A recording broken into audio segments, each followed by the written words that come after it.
Hello दोस्तों, welcome to Uttarakhand समाधान। तो दोस्तों देखिए, आज हमारा पार्ट 5 है। हमारा उत्तराखंड पुलिस हो या उत्तराखंड एसआई हो, फॉरेस्ट गार्ड, पटवारी, या मैं बोलूँ उत्तराखंड के जितने भी हमारे समस्त यूकेएसएससी की हमारी जो परीक्षाएं होती हैं, तो सभी के लिए दोस्तों यह एक सीरीज़ महत्वपूर्ण है। तो जिसने भी अभी तक नहीं देखा दोस्तों, वो शुरू से देख लें, क्योंकि आज हमारा 5वां ही हमारा इसका भाग है। तो चलो शुरू करते हैं आज के कुछ महत्वपूर्ण प्रश्नों को। अगर अच्छे लगे तो दोस्तों वीडियो को लाइक शेयर कमेंट एक बार जरूर करें। तो पहला हमारा प्रश्न दोस्तों, कि राज्य महाधिवक्ता कौन से अनुच्छेद में है। तो आपको दोस्तों मालूम होना चाहिए कि जो हमारा राज्य महाधिवक्ता होता है हमारा, यह दोस्तों हमारे अनुच्छेद हमारे 165 में है।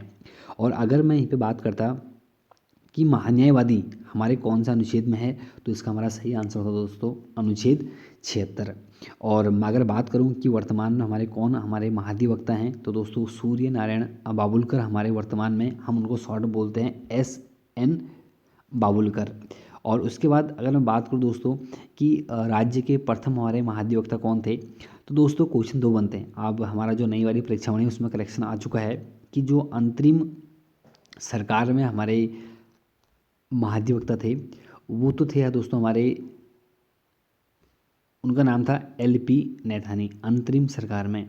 और जो निर्वाचित जो हमारी प्रथम सरकार थी उसमें थे हमारे मेहरबान सिंह नेगी। तो उम्मीद है दोस्तों आपका कन्फ्यूजन आज दूर हो गया होगा। और जब बात हम करते हैं दोस्तों कि महान्यायवादी की, तो दोस्तों वर्तमान में हमारे जो महान्यायवादी हैं वो हैं हमारे के वेणुगोपाल। और दोस्तों देखिए, अनुच्छेद 153 दोस्तों ये भी बहुत महत्वपूर्ण है, क्योंकि अनुच्छेद 153 में दोस्तों हम राज्यपाल के बारे में हमें वर्णन देखने को मिलता है। कहा गया कि दोस्तों कि हमारे अनुच्छेद 155 में एक मतलब किसी राज्य के लिए एक हमारा राज्यपाल होगा। अनुच्छेद 164 दोस्तों ये बोलता है कि किसी राज्य में एक हमारी क्या मंत्रिपरिषद होगी। तो चार के चार दोस्तों कहीं ना कहीं ये जितने भी अनुच्छेद हैं महत्वपूर्ण हैं, एक बार आप पुनः रिवीजन कर लें। और दूसरा हमारा प्रश्न दोस्तों, कि राज्य प्रशासन की धुरी के नाम से हम किसे जानते हैं।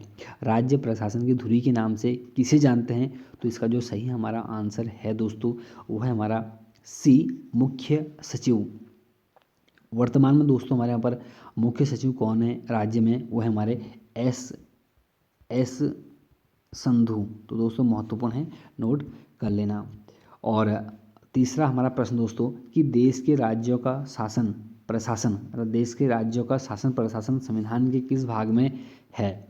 तो दोस्तों सीधी सीधी मैं बात कर रहा हूँ कि राज्य हमारे कौन से भाग में है। तो दोस्तों राज्य हमारे जो है भाग 6 में है, और संघ कौन से भाग में है, तो हमारे भाग 5 में होता है। और नागरिकता हमारे कौन से उसमें है, तो आपको पता होना चाहिए नागरिकता हमारे भाग 2 में है, और मौलिक अधिकार हमारे भाग 3 में है। भाग 4 में हमारे नीति निर्देशक तत्व हैं, और 4 के क में हमारे मूल कर्तव्य हैं। तो आपको ये पहला दूसरा तीसरा चौथा पाँचवा छठा और पाँचवें का क आपको सभी याद होनी चाहिए।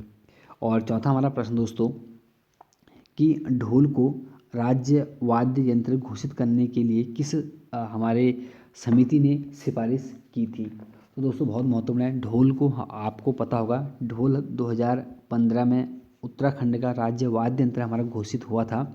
तो दोस्तों उस समय पर हमारी एक समिति बनाई गई थी, वो थी हमारी भंडारी समिति। तो भंडारी समिति ने ही हमारे ढोल को राज्य वाद्य यंत्र घोषित करने के लिए सिफारिश की थी। और कब वाद्य यंत्र घोषित हुआ था, 2015 में। और उसके बाद देखिए हमारा बड़थवाल समिति होगी और कौशिक समिति होगी, ये हमारे उत्तराखंड राज्य बनने से संबंधित हमारी होती हैं। और पांचवा हमारा प्रश्न है कि विश्वनाथ गुफा किस जिले में स्थित है। तो दोस्तों विश्वनाथ जो गुफा है हमारी, यह तो दोस्तों हमारे है टिहरी गढ़वाल जिले में। तो इसका हमारा डी इसका आंसर हमारा सही होगा। और यहीं पर अगर बात होती है कि विश्वनाथ मंदिर हमारा कहाँ पे है, तो दोस्तों जो हमारे वीडियो यहाँ पूछा गया था कि 1857 में शायद कनिसैग में, कि 1857 में हमारे इस विश्वनाथ मंदिर का जो निर्माण किया था वो महारानी खनेती या सुदर्शन शाह ने किया था। और प्राचीन विश्वनाथ मंदिर पूछता तो हमारे रुद्रप्रयाग में होता, और विश्वनाथ मंदिर पूछता तो उत्तरकाशी में, और उसके बाद विश्वनाथ गुफा जो हमारी कहाँ है तो वो टिहरी गढ़वाल में। छठा हमारा प्रश्न दोस्तों, कि स्कंद पुराण में भुवनेश्वरी पीठ किसे कहा गया है। स्कंद पुराण के दो भाग हैं, केदार खंड और मानस खंड। तो मैं डायरेक्ट बोलूँ कि स्कंद पुराण के केदार खंड में भुवनेश्वरी पीठ किससे कहा गया है। तो दोस्तों इसका हमारा सही हमारा आंसर होता हमारा वो है C चंद्र बदनी। और चंद्र बदनी में दोस्तों हमारे 1968 में स्वामी मनमथ द्वारा पशु बलि प्रथा को हमारा समाप्त किया गया था। सातवां हमारा प्रश्न है कि महाभारत में रुद्रप्रयाग का नाम क्या मिलता है। तो दोस्तों महाभारत में हमारे जो रुद्रप्रयाग का जो हमें नाम देखने को मिलता है दोस्तों, और वह हमें मिलता है रुद्रावर्त। और अगर मैं बात करता है कि महाभारत में, या मैं बोलूँ डायरेक्ट कि रुद्रप्रयाग का एक अन्य नाम हमारा क्या है, तो वह है दोस्तों कौन सा हमारा पुनाड़। और इंद्रप्रयाग, सुदर्शन क्षेत्र, ये दो नाम हमारे देवप्रयाग के हैं। और आठवां हमारा प्रश्न है कि पिथौरागढ़ की कौन सी विधानसभा सीट हमारे अनुसूचित जनजाति के लिए, अनुसूचित जनजाति नहीं, अनुसूचित जाति के लिए आरक्षित है। तो सही कर लें, जनजाति नहीं जाति के लिए। तो पिथौरागढ़ की कौन सी विधानसभा सीट हमारे अनुसूचित जाति के लिए आरक्षित है।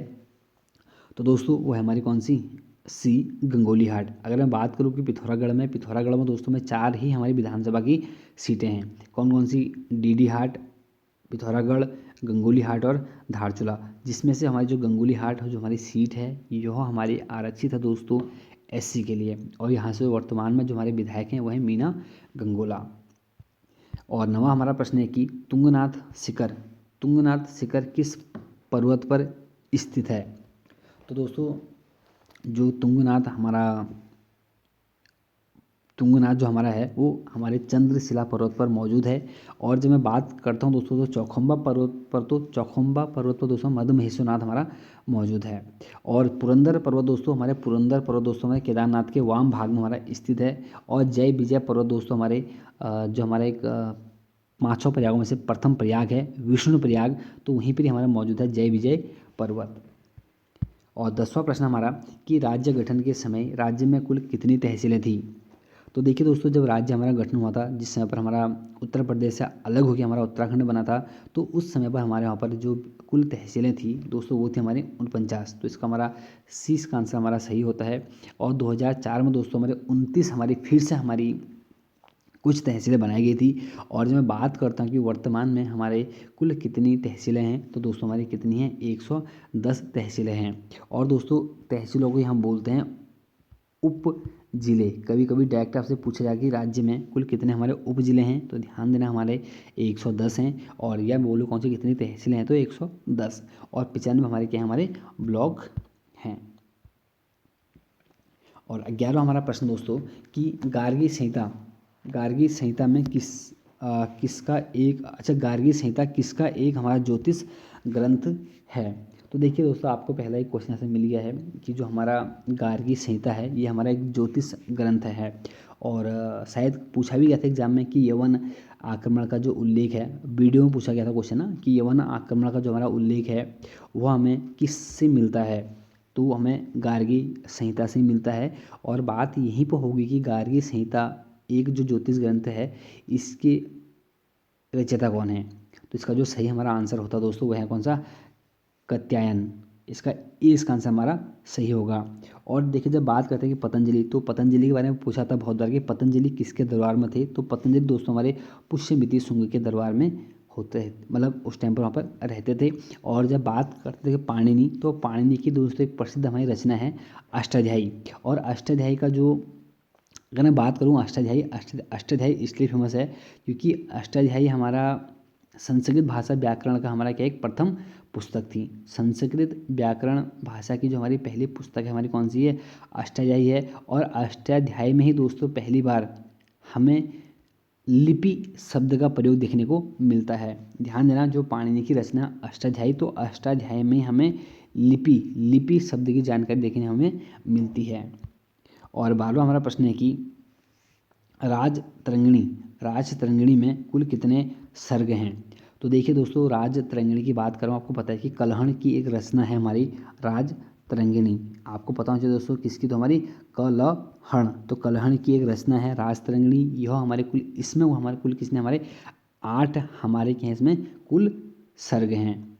और दोस्तों आपको बताऊं राजतरंगिणी दोस्तों अपने आप बहुत महत्वपूर्ण है क्योंकि संस्कृत साहित्य में ऐतिहासिक घटनाओं को क्रमबद्ध लिखने का जो सर्वप्रथम प्रयास किया था वो कलहण द्वारा किया गया था। और वह किया गया था हमारे राजतरंगिणी तरंगिणी में। दोबारा बोल रहा हूँ कि संस्कृत साहित्य में ऐतिहासिक घटनाओं को क्रमबद्ध लिखने का जो सर्वप्रथम प्रयास किया था वो कलहड़ ने किया था। और कौन सी रचना में किया था, तो राज तरंगिणी में किया था। और यहीं पर अगर मैं आपसे बोलता कि संस्कृत भाषा व्याकरण का प्रथम पुस्तक कौन सी थी, तो दोस्तों वो थी हमारी अष्टाध्यायी।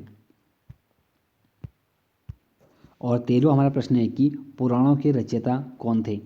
तो देखिए दोस्तों, आपको याद होना चाहिए वेद हमारे 4 होते हैं, कुछ छोटी मोटी बातें होती हैं, और वेदांग हमारे 6 होते हैं। वेद 4, वेदांग 6, और दोस्तों पुराण हमारे थे 18। तो इसमें से हमारे जो पुराणों के जो हमारे रचयिता होते हैं दोस्तों, वो थे हमारे लोमहर्ष। ऐसा कहा जाता है कि लोमहर्ष और उनके पुत्र थे हमारे उग्र सर्वा, ये हमारे पुराणों के रचयिता थे, जो कि वर्तमान में वर्तमान ही जो कुल हमारे पुराणों की संख्या थी हमारी कितनी थी, हमारी तो 18 थी। और यहीं पे देखिए दोस्तों, आपको ने विश्वामित्र लिखा है, तो विश्वामित्र ने दोस्तों हमारे गायत्री मंत्र की रचना की थी, और वेद व्यास ने दोस्तों हमारे वेदों की रचना की थी। 14वां हमारा प्रश्न है कि मत्स्य पुराण का संबंध किस वंश से है। मत्स्य पुराण का जो हमारा संबंध है दोस्तों, यह किस वंश से है, ऐसा हमें पूछा गया है। तो इसका जो सही हमारा आंसर रहेगा दोस्तों, वो होगा हमारा बी, आंध्र सातवाहन वंश। और दोस्तों अगर आपसे पूछता कि विष्णु पुराण का संबंध किससे है, या मैं बोलता कि मौर्य वंश से किस पुराण का संबंध है, तो दोस्तों आप बोलते हमारे विष्णु पुराण से ना। तो मौर्य वंश का संबंध किस पुराण से है, तो विष्णु पुराण से। और गुप्त वंश का संबंध हमारे किस पुराण से है, तो दोस्तों वो होता हमारा वायु पुराण से। और 15वां हमारा दोस्तों एक प्रश्न है, बहुत अच्छा प्रश्न 15वां भी, कि त्रिशंकु संसद की रचना किस लोकसभा में नहीं हुई थी। तो इसका मतलब दोस्तों नहीं हुई थी, थोड़ा ध्यान से आप लोग पढ़ें, नहीं हुई थी, यहाँ बात चल रही है। तो इसका जो सही हमारा आंसर होता है दोस्तों, वो थी हमारी 8वीं लोकसभा। क्योंकि दोस्तों 9वीं लोकसभा, 10वीं, 11वीं और 12वीं, ये दोस्तों लोकसभा हमारी ऐसी होती हैं जिसमें हमारे त्रिशंकु संसद की रचना हुई थी, या त्रिशंकु संसद की रचना हुई थी। अब त्रिशंकु संसद क्या होता है, ध्यान देना दोस्तों, क्या होता है जब आम चुनाव में किसी राजनीतिक दल को स्पष्ट बहुमत नहीं मिलता है, तब ऐसी स्थिति में दोस्तों त्रिशंकु संसद की रचना होती है। तो यह दोस्तों में त्रिशंकु संसद एग्जाम में आ गया, तो ध्यान देना, पूछा जा सकता है जब आम चुनाव में किसी राजनीतिक पार्टी को स्पष्ट बहुमत नहीं मिलता है तो उस टाइम पर किस संसद की रचना होती है। तो ध्यान देना त्रिशंकु संसद की। 9वीं, 10वीं, 11वीं, 12वीं, ये हमारे 4 लोकसभा ऐसी थी जिस समय हमारे त्रिशंकु संसद की रचना हुई थी। और 16वां हमारा प्रश्न दोस्तों, कि अल्पकालीन चर्चा की शुरुआत भारत में कब हुई थी। तो दोस्तों अल्पकालीन चर्चा की जो शुरुआत भारत में हुई थी, वो हुई थी हमारे 1953 में। अब दोस्तों अल्पकालीन चर्चा क्या होता है, दोस्तों क्या होता है कि हमारे लोक महत्व के प्रश्नों पर सदन का ध्यान आकर्षित किया जाना, ये हमारा है अल्पकालीन चर्चाएं। ध्यान देना दोस्तों कि अल्पकालीन चर्चा क्या होती है, जब लोक महत्व के प्रश्नों पर संसद में ध्यान आकर्षित किया जाता है तो उसे हम बोलते हैं अल्पकालीन चर्चा। और उसके बाद दोस्तों अगला हमारा आज का क्वेश्चन है कि शून्य अक्ष अक्षांश व शून्य अक्ष देशांतर को कौन सा महासागर आपस में काटता है। तो इसका जो सही हमारा आंसर होता है दोस्तों, वह होता है हमारा सी, अटलांटिक महासागर। तो अगला हमारा प्रश्न दोस्तों, इसका सी इसका आंसर हमारा सही होगा, अटलांटिक महासागर। और 18वां हमारा प्रश्न दोस्तों, कि उत्तरी गोलार्ध का सबसे बड़ा दिन कब होता है। तो दोस्तों उत्तरी गोलार्ध का जो सबसे बड़ा हमारा दिन होता है वह होता है हमारा 21 जून। और दोस्तों 21 जून से आपको पहले बहुत बड़ी बात याद रखनी है, जिस दिन हमारे उत्तरी गोलार्ध का सबसे बड़ा दिन होगा उसी दिन दक्षिणी गोलार्ध का सबसे छोटा दिन होगा। अगर यहाँ पर लिखता कि दक्षिणी गोलार्ध का सबसे छोटा दिन कौन सा होता है, तो आप बोलते 21 जून। और यहीं पर आपसे मैंने बोला है कि उत्तरी गोलार्ध का सबसे बड़ा दिन तो 21 जून। और यहीं पर अगर आपसे बोलूँ मैं दक्षिणी गोलार्ध का सबसे बड़ा दिन कौन सा था, तो 22 दिसंबर। और दक्षिणी गोलार्ध का सबसे बड़ा दिन 22 दिसंबर। और दक्षिणी गोलार्ध का सबसे छोटा दिन कौन सा, तो हमारा वो था कौन सा, हमारा 21 जून। आप लोग दोस्तों ज़्यादा भटके नहीं, आप सीधे से याद कर लें कि उत्तरी गोलार्ध का सबसे बड़ा दिन 21 जून, दक्षिणी गोलार्ध का सबसे बड़ा दिन कौन सा, हमारा 22 दिसंबर। जब नीचे दक्षिणी गोलार्ध में सबसे बड़ा दिन होगा तो हमारे वहाँ पर छोटा होगा, और यहाँ जब छोटा होगा तो वहाँ पर बड़ा होगा। आप ऐसे याद कर सकते हैं। और 23 जून और 21 मार्च, ये दोस्तों में दो ऐसे दिन हैं जिस समय पर दिन और रात हमारी क्या होती हैं, बराबर होती हैं। जिस समय पर दिन और रातें हमारी क्या होती हैं, तो बराबर होती हैं। ये दो क्वेश्चन ध्यान देना। और उसके बाद दोस्तों आप एक चीज़ और ध्यान दो, 21 जून दोस्तों हमारे इसलिए महत्वपूर्ण है, विश्व योग दिवस 21 जून, विश्व संगीत दिवस 21 जून। ये मैं दो ऐसे प्रश्न दोस्तों आपको याद रखने हैं। 21 जून से 2 दिवस संगीत दिवस, और हमारा उसके बाद 21 जून को योग दिवस। 19वां नंबर प्रश्न है कि अपभ्रंश में केवल कितने स्वर थे। तो दोस्तों अपभ्रंश में जो हम बात करते हैं कुल कितने स्वर थे, तो इसका आंसर सही जो हमारा होता है दोस्तों, उस समय पर मात्र हमारे 8 स्वर होते थे। और उसके बाद अगला हमारा प्रश्न दोस्तों आज का 20वां अंतिम प्रश्न है कि ब्रेल लिपि का विकास करने वाले कुंवर सिंह नेगी का संबंध किस जिले से है। तो दोस्तों इनका जो हमारा संबंध है दोस्तों, कुंवर सिंह नेगी जिन्होंने ब्रेल लिपि का विकास किया था, जिनको हम गढ़वाल का हातिम ताई के नाम से भी जानते हैं। गढ़वाल का हातिम ताई एग्जाम पहले ही पूछा गया है, गढ़वाल का हातिम ताई बोलते हैं कुंवर सिंह नेगी को। क्यों? क्योंकि उन्होंने ब्रेल लिपि का उन्होंने विकास किया था। और इनका जो संबंध है दोस्तों वो है हमारा पौड़ी गढ़वाल से। 1927 उनका जन्म हुआ था। और दोस्तों इनको पद्मश्री और पद्म भूषण ये दोनों सम्मान इनको मिल चुके हैं दोस्तों, हमारे कुंवर सिंह नेगी को। इसके अलावा दोस्तों जब बात कर रहा हूँ कि पद्म भूषण, तो आपको ये भी यहाँ पर याद होना चाहिए कि उत्तराखंड में जो पहला हमारा पद्म भूषण था वो किसे मिला था। तो दोस्तों वह मिला था हमारे कमलेंदुमती शाह को उनको मिला था दोस्तों समाज सेवा के लिए हमारा, वो मिला था उनको 1958। इंपॉर्टेंट क्वेश्चन दोस्तों एग्जाम में बन चुका है कि उत्तराखंड में प्रथम पद्म भूषण किसे मिला था। तो आप बोलोगे समाज सेवा के क्षेत्र में 1958 में हमें मिला था कमलेंदुमती शाह को, जिनका संबंध पवार वंश से रह चुका था। और सुमित्रा नंदन पंत को दोस्तों पद्म भूषण मिला था 1961 में, साहित्य मिला था। उसके बाद हमारे थे तीसरे व्यक्ति कुंवर सिंह नेगी, इनको मिला था दोस्तों हम कब, 1990 में। और उसके बाद हमारे चंडी प्रसाद भट्ट को मिला दोस्तों 2005 में। याद आप रख सकते हैं 2005 में किससे मिला, तो हमारे चंडी प्रसाद भट्ट को मिला था दोस्तों। उसके बाद हमारे रस्किन बॉन्ड को मिला था हमारे 2014 में, आप ये भी आ सकते हैं। और उसके बाद हमारे खड़क सिंह वाल्दिया होते हैं, जो हमारे भूविज्ञान से संबंध होता है ना, एग्जाम में पूछा जाता है ना कि खड़क सिंह वाल्दिया का संबंध किस विज्ञान से है, तो भूविज्ञान से। उन्हें मिला था 2000 हमारे खड़क सिंह वाल्दिया 2015 में। और दोस्तों एक और महत्व हमारी महिला होती बछेंद्री पाल को जो हमारा पद्म भूषण दोस्तों मिला था वो मिला था 2019 में। और उसके बाद एक और महत्व हमारे व्यक्ति होते हैं जिनको 2020 में हमारा क्या मिलता है, पद्म भूषण मिलता है। और दोस्तों वो थे हमारे अनिल प्रकाश जोशी, हैस्को के हमारे संस्थापक अनिल प्रकाश जोशी, कहीं पर आपको अनिल जोशी मिलता है। और अनिल जोशी द्वारा हमारा गांव बचाओ आंदोलन भी चलाया गया है। तो दोस्तों ये थे हमारे कुछ महत्वपूर्ण आज के प्रश्न। तो मिलते हैं दोस्तों नेक्स्ट वीडियो में। जय हिंद, जय भारत, जय उत्तराखंड।